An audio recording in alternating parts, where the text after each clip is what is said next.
Good evening students. इस video के माध्यम से हम लोग इंपरेटिव सेंटेंसेस जो विभिन्न प्रकार से निर्माण किए जाते हैं उस संबंध में चर्चा करेंगे। क्योंकि इंग्लिश स्पीकिंग के अंतर्गत भांति भांति की परिस्थितियां खड़ी होती हैं। कहीं पर अभिवादन की बात आती है, कहीं शिष्टाचार की बात आती है, कहीं कहीं एक्सक्लेमेटरी सेंटेंसेस यानी विस्मय बोधक वाक्य की जरूरत पड़ती है, कहीं इंपरेटिव सेंटेंस की जरूरत पड़ती है आज्ञा देने के लिए, निवेदन करने के लिए, सलाह देने के लिए, यानी विभिन्न तरह के। और कहीं असर्टिव सेंटेंस सामान्य सी बात करने के लिए, खरीदारी है, बाजार है, स्कूल है, ऑफिस है, घर है, विभिन्न जगहों पर विभिन्न तरह की बातें चलती हैं।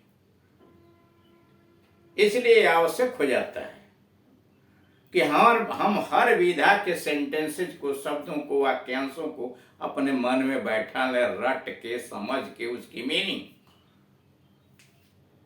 कुछ मन में बैठा ले, कुछ निर्माण करें, उसकी परिस्थितियां देख के, उसका तरीका देख करके हम वाक्य का निर्माण करें। हिंदी में जो बातें हमारे मन के अंतर्गत उत्पन्न होती है उसको इंग्लिश में कैसे ट्रांसलेट करें, कैसे हम उसको बोलें, ये जरूरी है।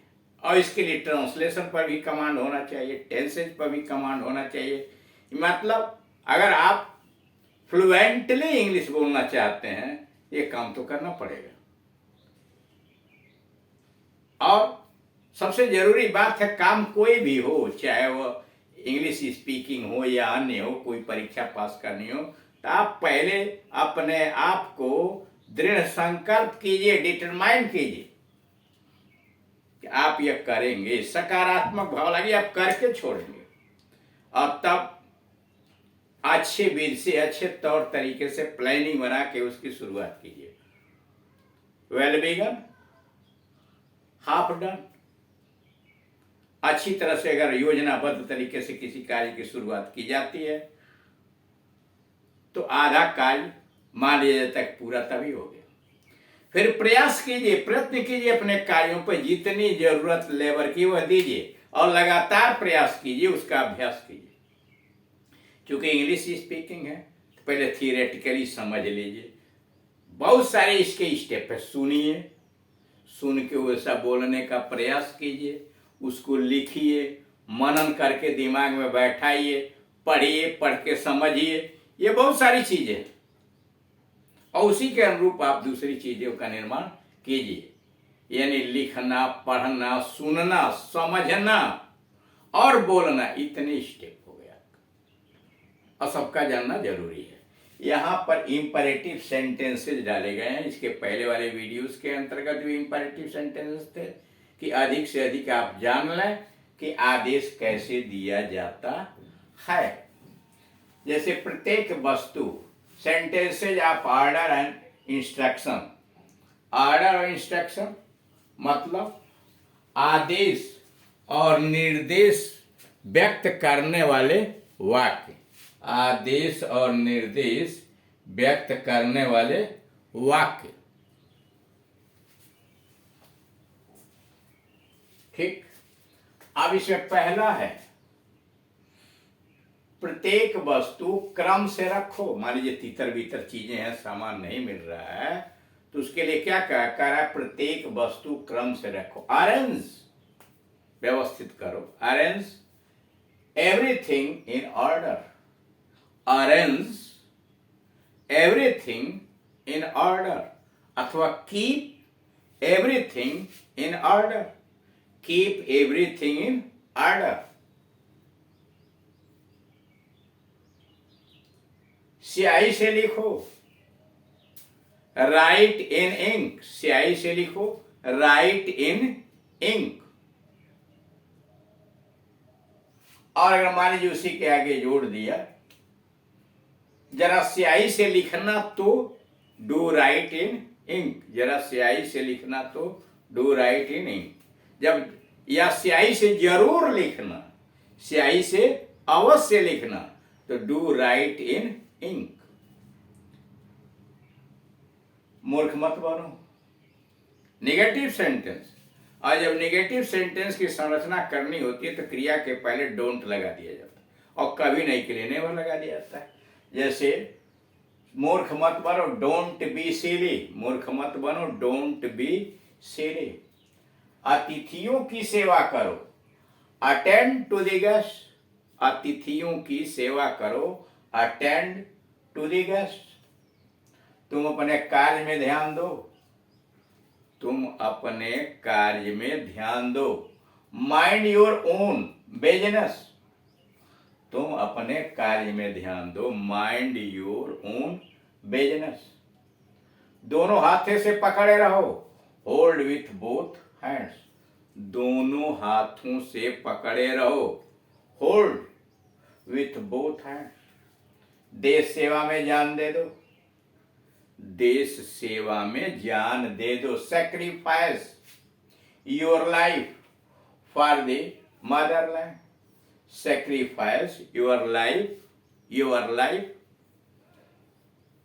फॉर द मदरलैंड या फॉर द कंट्री। काम में रुकावट मत डालो, काम में रुकावट मत डालो या बाधा मत डालो। Don't hold up the work, काम में रुकावट मत डालो, don't hold up the work. तुम्हें अपनी बुरी आदतों के विरुद्ध सावधान रहना चाहिए या अपनी बुरी आदतों के विरुद्ध सावधान रहो। सावधान रहना चाहिए मतलब सावधान रहो। बी केयरफुल, बी केयरफुल, सावधान रहो। कैसे? Against your bad habit, against your bad habit. Be careful, सावधान रहो, अगेंस्ट योर बैड हैबिट्स, बुरी आदतों के प्रति। उस पेड़ के पास मत जाओ, उस पेड़ के पास मत जाओ। Don't go there that tree, don't go there that tree, उस पेड़ के पास। देयर से अच्छा कि यहां नियर कर दिया जाए, डोंट गो नियर।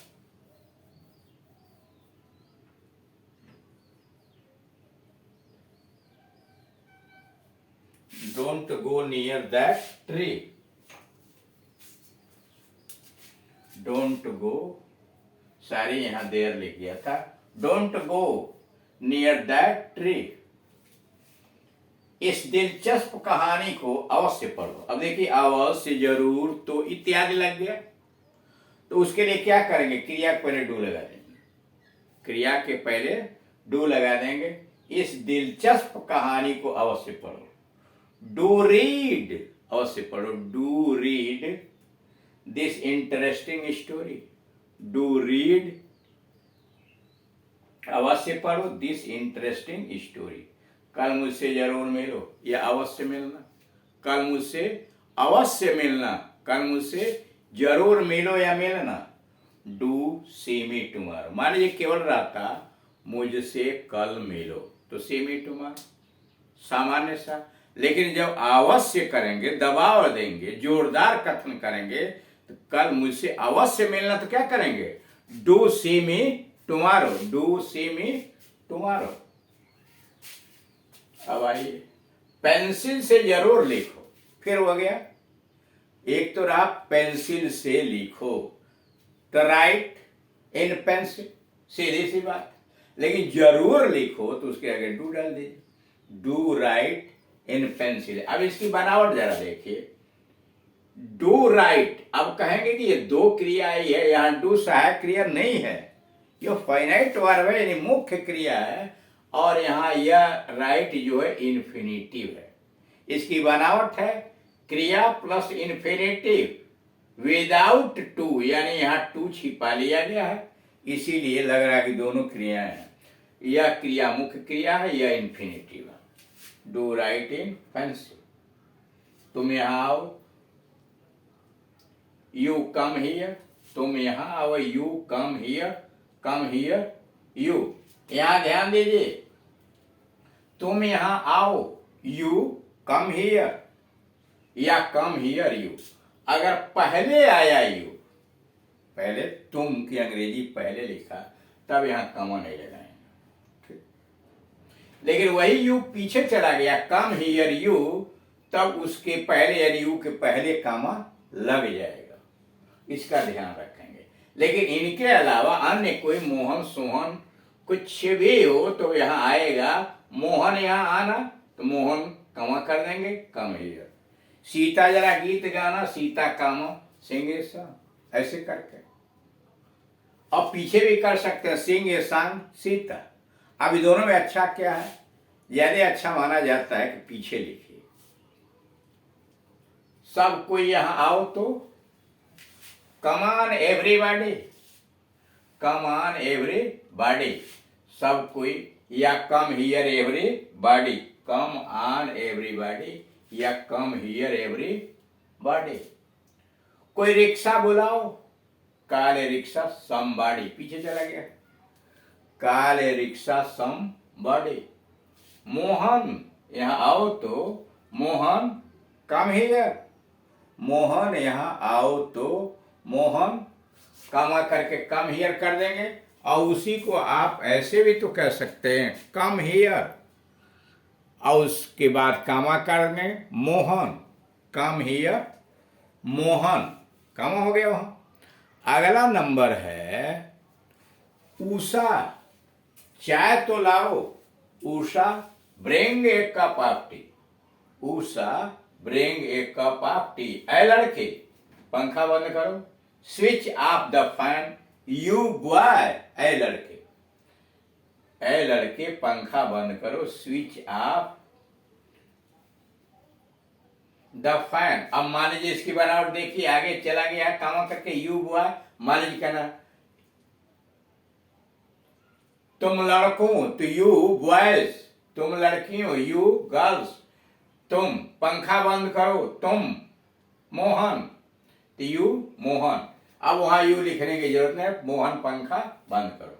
तुम अपनी नोटबुक दिखाओ तो so your notebook you, so your notebook you, पीछे चला गया तो कामा लगा, वो मुझसे कल मिले।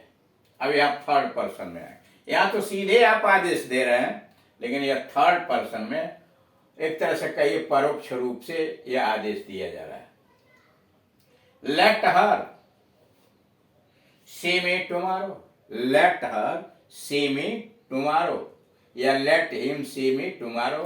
यानी थर्ड पर्सन में अगर किसी को आदेश देना है तो लेट से शुरू करते हैं, let her see me tomorrow. Mohan पक्का वादा करें, let Mohan make a firm promise, let Mohan make a firm promise. मतलब इसमें तीन लोग इन्वॉल्व है, आप किसी और लोगों से कह रहे हैं, और से कह रहे हैं, काम तो कोई दूसरा करेगा, वे तत्काल जुर्माना अदा करना। Let them pay fine at once, let them pay fine at once.